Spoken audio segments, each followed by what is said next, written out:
the most parties are quite a broad church, and we'll all have people in there who have polarized views within their parties. I absolutely disagree with anybody who suggests that climate change is not a massive issue. We just need to look at the weather patterns we get across the globe and how quickly it's changing. I've got no time for anybody who's denying that there's a climate crisis or a biodiversity crisis. We had Lord Sewell, who is the chair of the CCC, told us a story about, I think his son had been writing a book, and we've had a couple of really serious situations in the world that could have brought the end of humanity.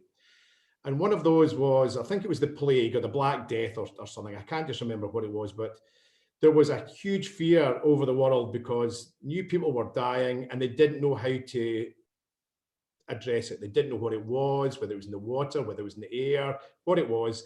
And there was a panic and eventually got over it. The difference this time is we have got something that could bring the end of humanity, but we know exactly how to stop it. We know exactly what we need to do.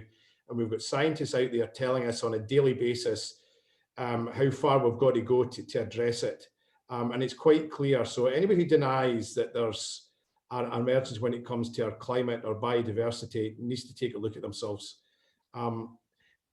Even if they were climate change deniers, even if they were the most hardened economists and capitalists, there are now absolutely no sense in wasting anything. So whether that's wasting carbon, which goes into the atmosphere, or whether that's wasting water or resource, or whether it's wasting cadmium for our batteries, or whether anything, wastage is just not a good thing anymore. So I can't understand anybody who doesn't get fully behind our plans to improve our climate, because it makes sense for everybody.